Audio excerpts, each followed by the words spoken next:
And these are my teammates, Shannon, Raghavan, Satyanardan, and Ishwar, and also Lawrence. Today I'll be presenting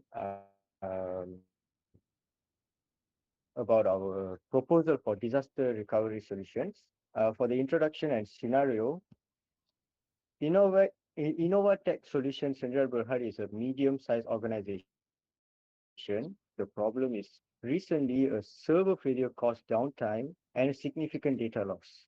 The current risk is the use of a single hard drive create a high risk of hardware failure. The goal is to implement a RAID configuration to ensure 24/7 availability and data protection. Next.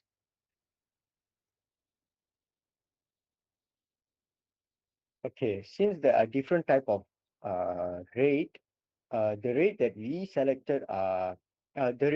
selected is RAID 10, which is RAID 1 and plus with RAID 0.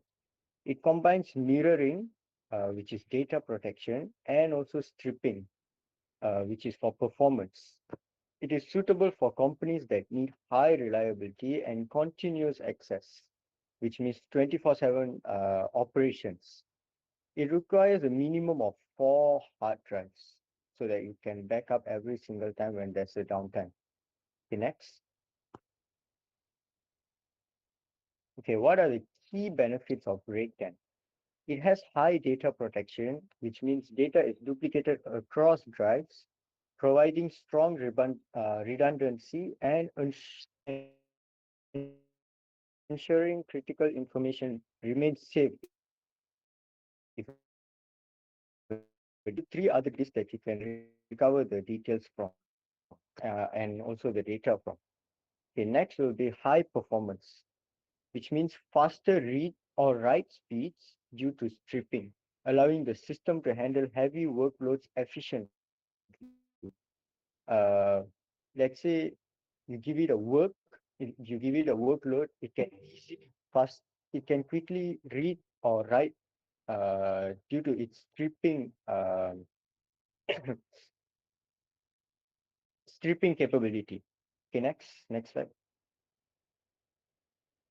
Okay. The third benefit is it has a fast recovery. It has quick rebuild using mirrored data, reducing downtime and allowing the system to recover smoothly after a failure. Which means, as I told before, we need 24/7 usage and also connectivity to the server.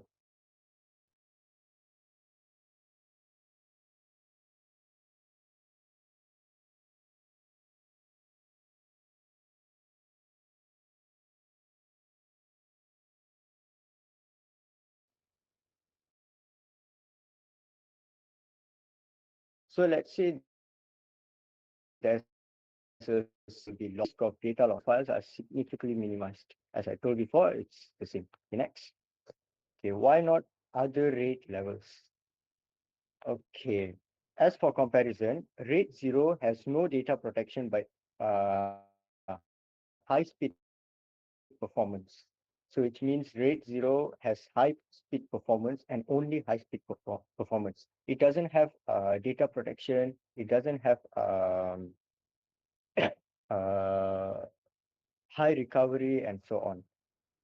Okay, for RAID 1, it has good protection, but it has slower performance. For RAID 5, it has slower recovery and risk during rebuild. For RAID 10, which is RAID 0 and also RAID 1, it has best balance of speed plus safety plus reliability, which means in RAID 10, there's RAID 0 and RAID 1. RAID 0 is for speed and RAID 1 is for safety.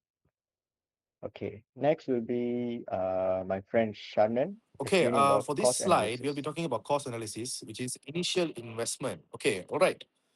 To move Innovatech away from the risk of single drive failure, we need an initial investment of roughly 5,200 ringgit to 8,700. Because that's the estimated figure. Okay, this covers 4 enterprise grade hard drives to set up our RAID 5 array. a dedicated hardware rate controller for better performance, and the professional setup to ensure everything is migrated correctly. We aren't just buying disks, we are buying a safety net that keeps the business running even if it dies mid operation. Okay, next slide, please. Okay, for this slide, we'll be talking about ongoing operational cost. Okay, now keeping this system reliable does have some small ongoing cost. First, we have the maintenance at about 500 ringgit a year for health checks and firmware updates. Note that these figures are just a roughly estimated figures. Okay. Next, power consumption will go slightly up because we are spinning more disks, but it's a minor increase only. Okay. We also recommend budgeting for replacement parts, specifically keeping a hot spare drive ready so we can swap it immediately if failure occurs without any downtime there. Okay, next slide, please. Okay, now regarding the cost benefit analysis, we are talking about the long term value here. Okay, when we look at the long term value, the choice is clear. Currently, a single drive failure means game over, technically. Total downtime and lost data. The cost the company significantly more in lost revenue and recovery than this time setup. With RAID 5, we get 99.9% availability. The ROI here is simple.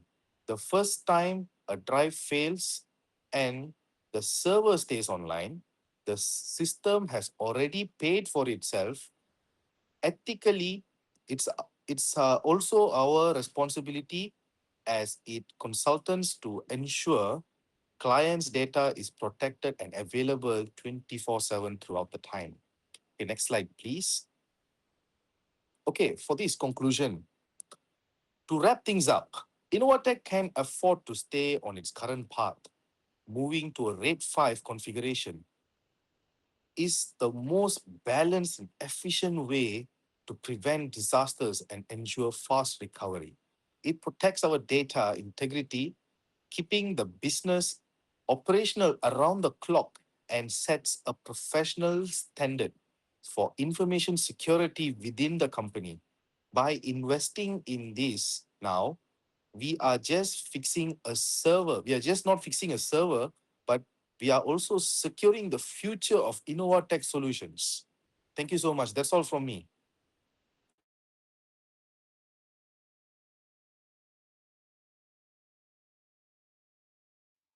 Okay, now I'll be taking over the implementation plan.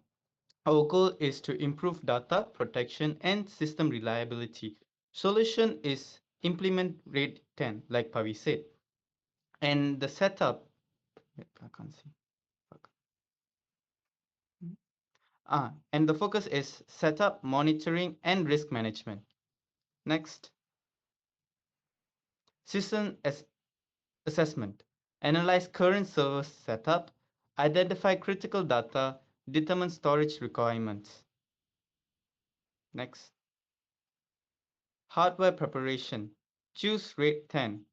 Minimum 4 drives. Use identical high quality drivers. Install RAID controller. Next. Data backup. Backup all existing data. Use external storage or cloud. Prevent data loss during setup. Next. RAID configuration. Access RAID by your software. Create RAID 10 array. Initialize and format storage. And finally, for my part, is RAID configuration. So this is uh, from here, as you can see in the interface example slide 16, we will set the SATA type to RAID mode. Create the RAID 10 array by selecting our prepared drivers. Finally, we will initialize and format the new storage volume. so it is ready for the operating system. Once formatted, the system will treat this 4 physical disks as one high performance redundant logical drive. That's all from me. Now Ishu will take over.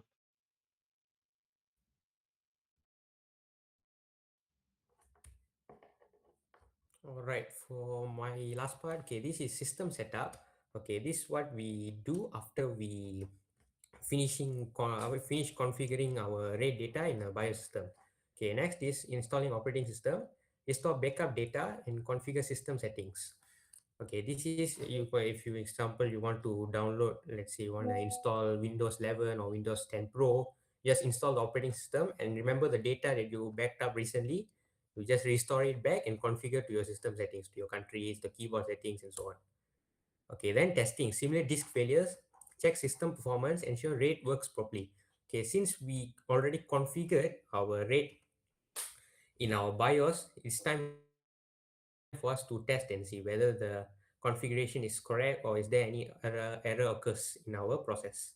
Okay, this is the testing. This is the example picture that shows if you configure your RAID in a wrong way. So this shows an error that the status has failed, so it's not saving data into the hard disk. Okay, so next is monitoring and maintenance. So what should we monitor and what should we maintain into this RAID process? Okay, first is use RAID monitoring tools, enable failure alerts, replace faulty drivers quickly, perform regular backups. Okay, from the picture on the right, you can see the example of RAID monitoring tools. It monitors and checks whether the RAID system works 24/7, whether it's saving data or is it mirroring or is it stripping the data. And it also alerts us if there's any error occurs. And we should also monitor to change the faulty drives quickly and perform regular backups. Okay, what are the risks and solutions? First risk is disk failure. Keep the spare drive for downtime. Okay, like I said earlier, disk failures, this because maybe the disk is corrupted or so on. Okay, so what the best choice is to do a hot swap. Hot swap is a process where you change the hard disk in a split second of time, where with the server not turning off. So it's a process where the power is still on and you're replacing the hard disk. So that process reduces system downtime. Second is human error. Schedule automatic backups, store backup in separate location and ensure data can be restored. Okay, so human error, since you, let's say the data is already full or the hard disk is corrupted and you forgot to change it. Okay, there's a best way to save your data by do some regular backups or save your data into a cloud file to ensure the data is safe even though it's in a RAID system. So you can protect the data even though there's some people messes up the process or so on or forgot to do their job. Okay, so third is hardware failure. Use enterprise grade hardware, choose trusted brands, and perform regular hardware checks. So these are the type of things that do not cheap out. So if you want to do something that involves data or stores your data, you better spend some good money to buy some good hardware like hard disk or the cables or so on. So you don't cheap out on this, so it won't throw you into the well in the last minute. Okay, and finally is misconfiguration. Assign experienced technicians, follow proper setup procedures, and test configuration before deployment. Okay, like I explained earlier, if you misconfigured your RAID, it will pop an error and it won't save your data into the hard disks. So what are the best solution is either you appoint high skilled IT staff, or you get advice from them and follow the proper rules and test the configuration before you start stripping or your backupping your data. So that's all from us. Thank you.